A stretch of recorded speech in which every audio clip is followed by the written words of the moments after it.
Hi, I'm David. And I'm Paul. I'm Trevor. And we're the three co-creators of everyone's favorite comic book, Power Squared.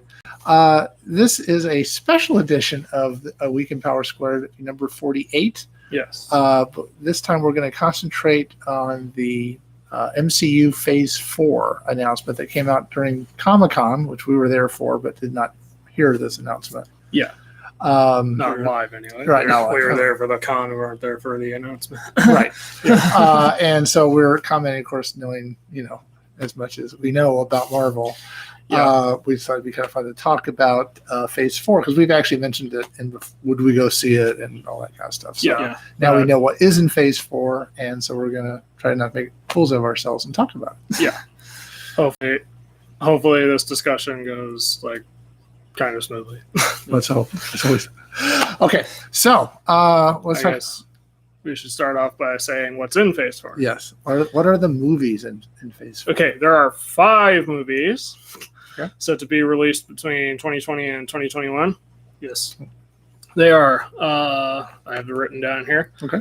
Black Widow, The Eternals, Shang-Chi and the Legend of the Ten Rings, Doctor Strange and the Multiverse of Madness, and Thor: Love and Thunder.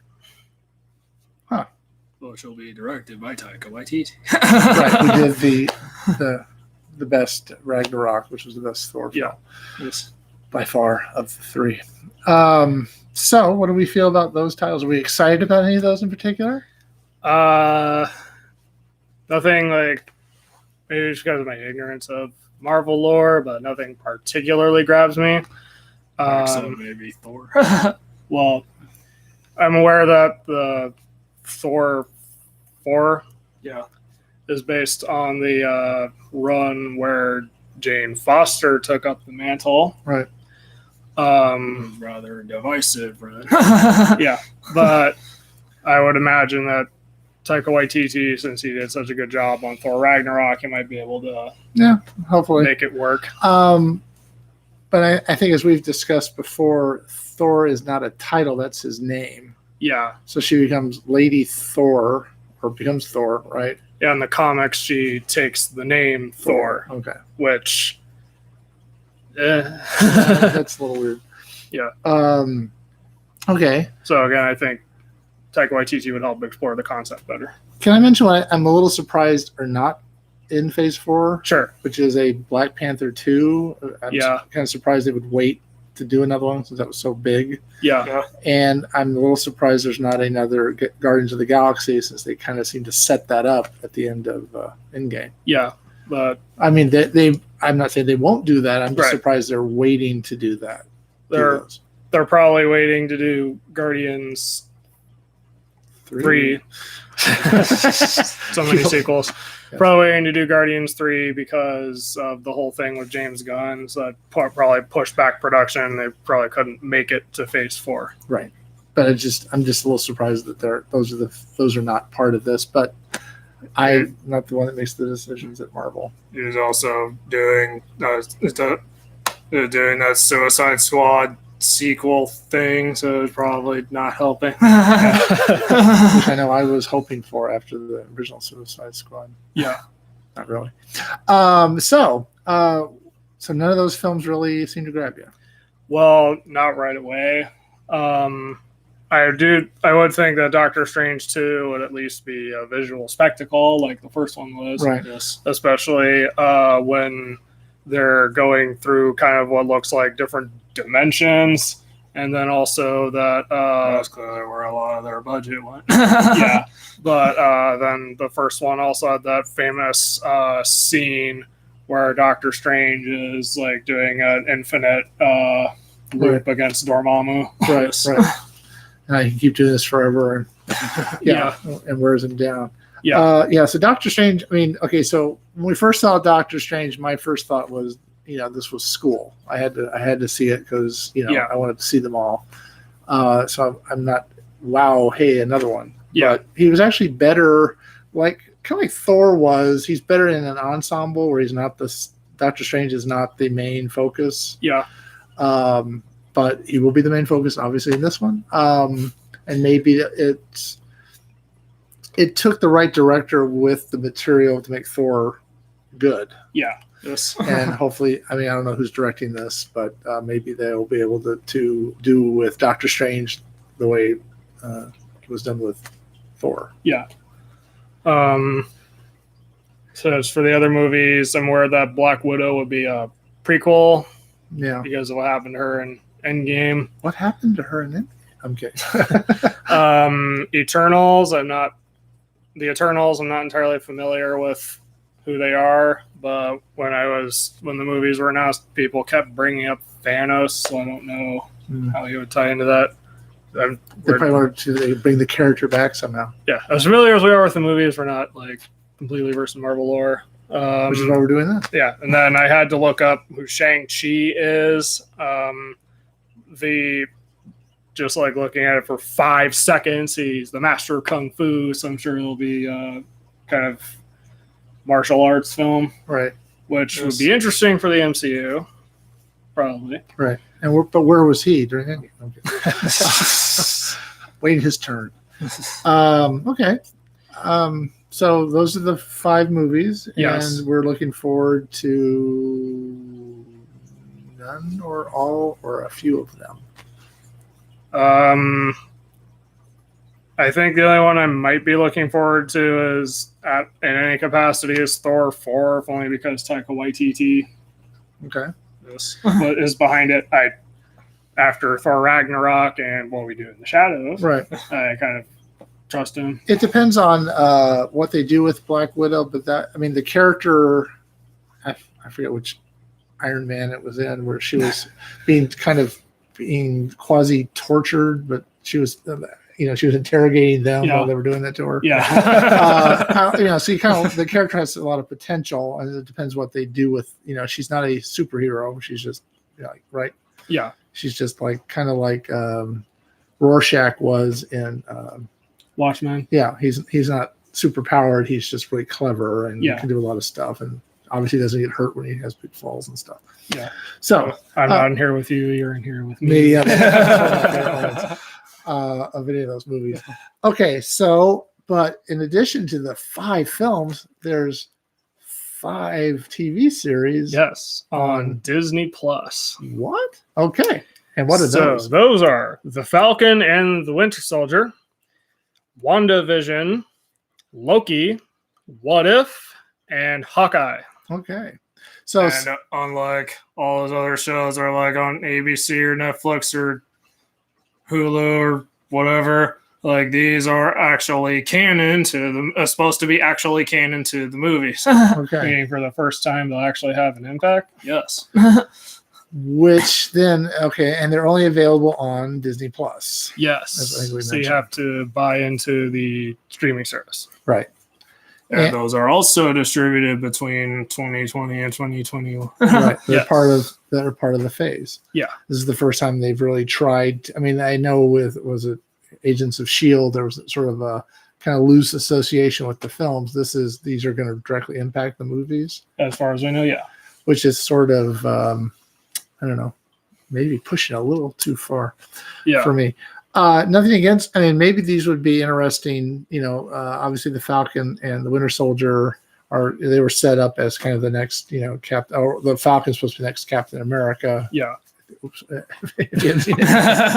Oops. But we're assuming you have if you're watching this. And so they sort of teamed them up at the end of Endgame, so that kind of makes sense they would do something with them. Yeah. And Wanda and Vision, we were talking about, does Vision survive Endgame? We'd have to probably watch it again to figure that out. Yeah. I'm sure somebody already knows. Yeah. You could tell us if they want to in the comments. It's been a while since we've seen Endgame. Yeah. And then Loki, they've set it up where he could come back from what he was dead, but he's not anymore, right? Yeah. Well, in Endgame, when they go back to Avengers, Loki, they managed to kind of screw up the timeline to where Loki escapes. So the Loki series would follow that. Okay. All right. Alternate timeline. Yeah, I do remember that now that you're saying that in slow, plain English. Yeah. What If? We know that from the comics as being kind of a sort of alternate universe concept sort of thing. Like, what if this person did this? Or Right. what's funny is that there actually was there was a reprint. Yeah. Like there was a what if thing with Jane Foster being Thor before they actually went through with it as a canon. Yeah. So this is not like Marvel 1602 or something. As far as I know now. Okay. This is just what if these two met in this situation? Yeah. Okay. Or what if this character was like this instead? And the characters will never include Captain America or Iron Man, right? Because those are different actors now. So I would imagine What If will probably be some kind of anthology series. Right. Okay. And unless they decide to like make it a serialized just one thing, which would be kind of wasting the concept. Yeah. And then there's Hawkeye, which we think is it going to be the actor from the movies doing it? I would assume it will be either it would follow Hawkeye as we saw him in the movies, or it'll probably do some. I don't know if it would do some prequel thing like Black Widow is going to do. Right. I have no idea. Right. Well, that's what we're here talking about. Is we have no idea. Okay. So, are there any of those that we're awfully excited about? I'm not sure. Okay. Maybe What If, because it could explore like weird stuff. Right. There's a lot of potential for that. Yeah. Well, but then, okay, if it's supposed to be canon with the movies, Yeah. that sounds like it would be kind of fiddling. No, it's a nice way of putting it. The universe that is the movies, potentially. Right, unless they're just like presenting alternate universes or something. Right, which is could be this go on forever. It sounds like it's basically Apocrypha. Okay, and then Now, another possibility is what if is basically like all those like alternate Doctor Strange timeline. 14 million. so it has an unlimited potential. You're saying, Yeah. It'll be here forever. And then okay, so I'm a little interested in Falcon and the Winter Soldier. Yeah. I don't know how, based on that, how they fit into these 5 movies but maybe they'll have stuff that's gonna hit phase 5 or whatever. Yeah. And yeah, so I don't know. We haven't, of course. I don't think Disney Plus has not come out yet, so we're all sort of don't know what that's really going to be, right? Yeah. Yeah.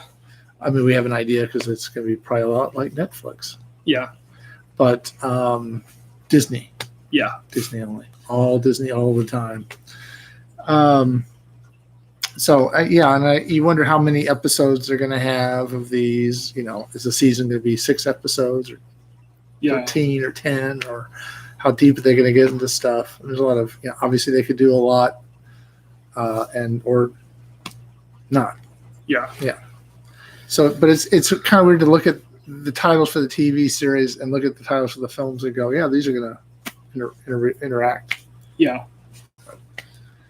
I guess that brings us to another topic, which kind of goes with that thumbnail you saw, which is like, why split the phase between theatrical films and Disney Plus shows, aside from money? Yeah. I know why. Yeah. I know why, but why? Yeah. I assume they probably look at Marvel as their big cash cow, even though they've got Star Wars and Pixar and all that. But, the movies right now that are making the most money are the Marvel films. And if you like the Marvel movies, you're going to want to watch Disney Plus, because we have special Marvel stuff there. Yeah. It's kind of forcing you to subscribe to Disney Plus, even though you might already be wanting to do that anyway. But it's kind of another reason for other people. You're going to have to subscribe if you want to keep up. And then the question, I think, becomes, do I want to live a Marvel life, or do I have other things I want to do with besides Yeah, I think they'll probably have to be, if these movies are supposed to be, sorry, if the shows are supposed to be canon to the movies, then they're going to have to be careful how they write the show. Right.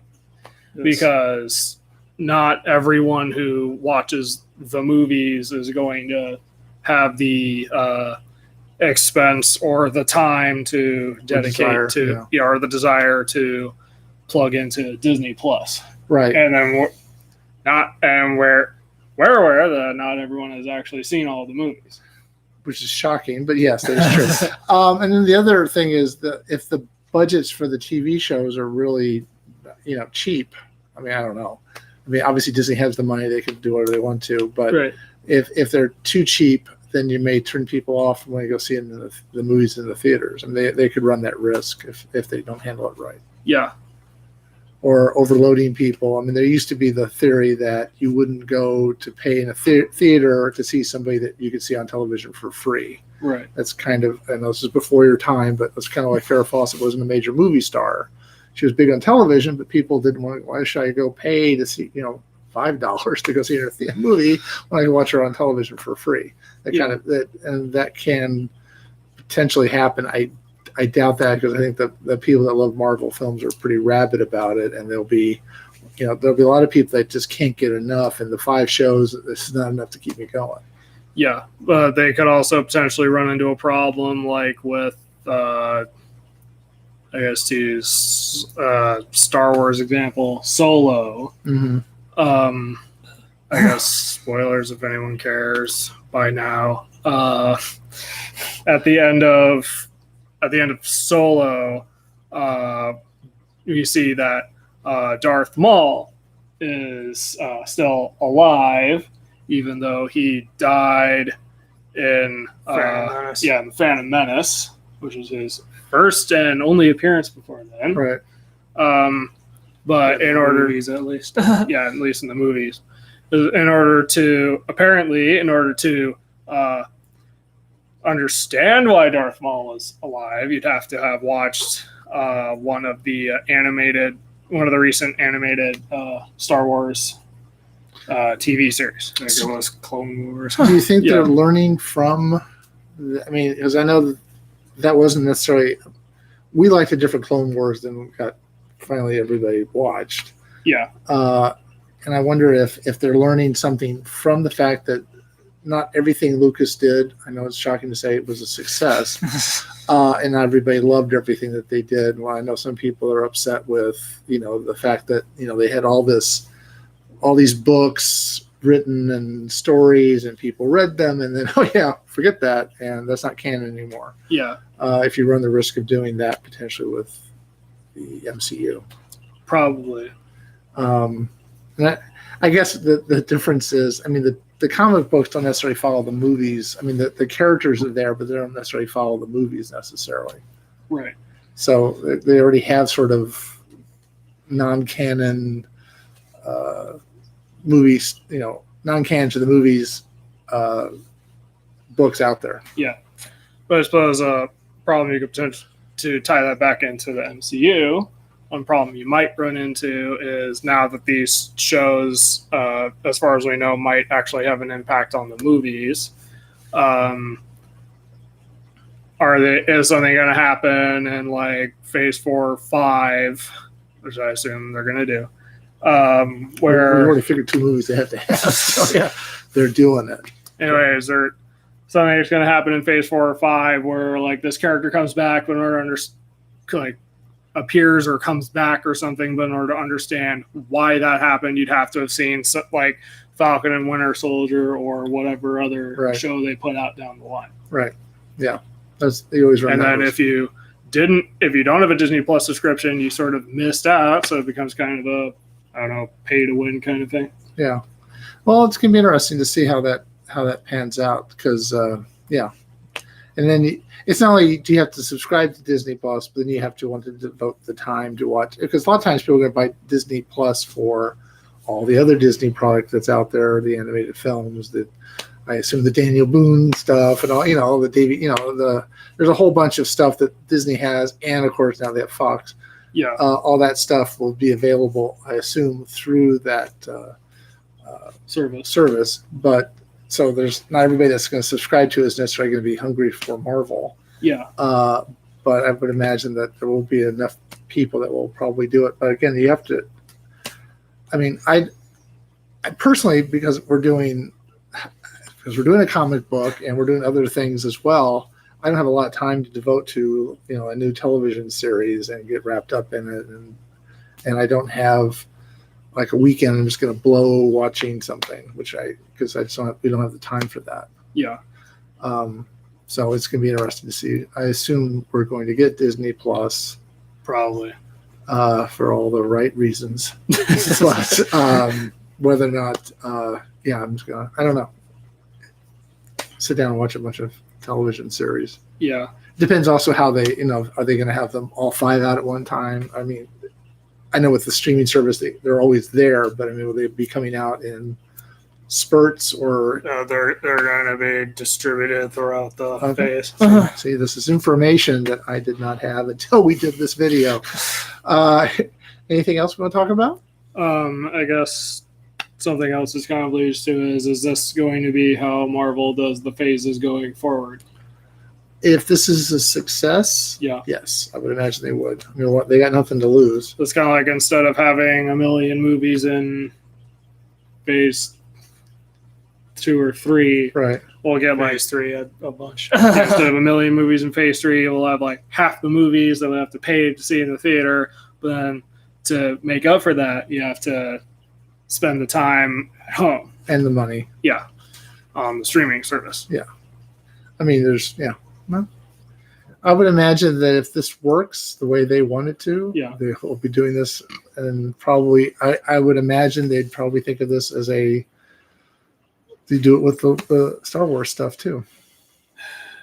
Yeah, it's not quite as. I mean, I feel like I'm probably saying stuff that is going to get us in trouble, but I mean, the Star Wars stuff is more run its course. Marvel is still kind of, it's a more of a thing to reckon with. Star Wars kind of comes out and it's a big movie, but it's not with you all the time like Marvel seems to be. Right. They don't seem able to pump out as many Star Wars films as they can pump out Marvel films. Yeah. Even though there's a lot of books and stuff they could use, but they tend to. They try to do them like they're special, but they've kind of made too many in a way. Yeah. I think for some people, Solo was like one bridge too far. Yeah. Yes. So then I guess another thought related to this is, even though previously the Marvel shows didn't feed back into the movies, there still had to be some coordination with what's happening in the movies and how that would affect the shows. Yeah. Like Endgame still affected Agents of S.H.I.E.L.D. in some way.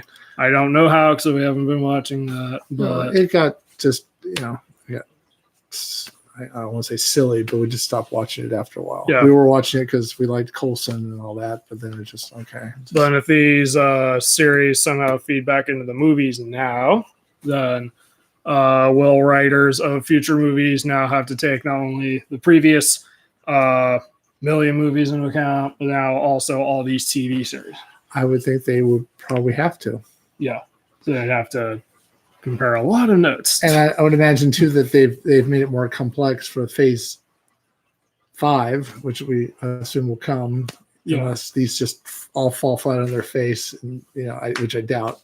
And then I guess this is just sort of a, I don't know, doomsayer kind of question, but if all these are now if this is gonna kind of introduce some additional complexity to keeping up with Marvel, will this if everything feeds into each other from now on, then does that eventually make it too complex for audiences to follow, except like the most total diehard fans? Which is all of us, though, right? Are we all diehard Marvel fans? No, it's possible that they could overplay their hand, so to speak. Yeah. Yeah, and it could backfire. And if these movies aren't, Marvel has a huge well of characters they could obviously go to. Yeah. But you might go in a good people. They were lucky with Guardians of the Galaxy that sort of like, hey, that was a big success. Yeah. These maybe aren't all. It's possible. It wouldn't all be huge successes because people have never heard of some of these characters or followed them as much. But I think there's a lot of people that are just willing to give, Marvel a chance. I mean, I know that I feel like Disney has a built-in fan base. No matter what they put out, somebody will watch it because it's from Disney. Yeah. And now that I assume, even though Marvel is from Disney, that they have that same sort of, oh, it's Marvel, it's got to be good. I have to see it. Yeah. So we'll see. Yeah. Right. Okay. Any other thoughts? I don't know. Okay. Well, I guess that would probably do it for this special edition of A Week in Power Squared. Yeah. If you liked this video and this discussion, then leave a like. Subscribe if you want to keep up with Power Squared or potentially see more of this type of discussion in the future.